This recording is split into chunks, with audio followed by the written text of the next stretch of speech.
So I was born and brought up in Dehradun, and growing up, I always heard how Dehradun is the school capital of India. And when I looked around, I only saw elite school for people with money. And I always asked myself, what would it mean to bring quality education for not just people with money, but also to all our tribal children of the hills.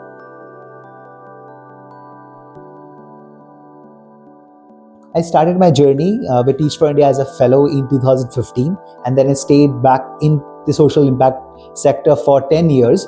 I was at a different level. I started being a teacher in a classroom, then went on to become a training manager, a district lead, as well as a project lead at a statewide project.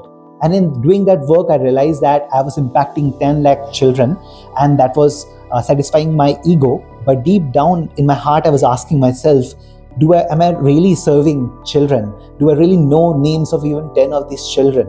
And that led me to quit my job and come back to my home state and start SURAAH. We adopt and run schools which are on the verge to shut down, schools which are stuck in the decade-old pedagogy and traditional methods. So we adopt and we put in our team members there. So talking about what we have been able to achieve at SURAAH from the last 2 years, we have seen the students who left the school in their early grades are now coming back. Parents are feeling that they have confidence in their own village school. So the vision that we have at SURAAH is that our students grow up to be the social change makers of the hills, so that they don't leave the hills, they lead them.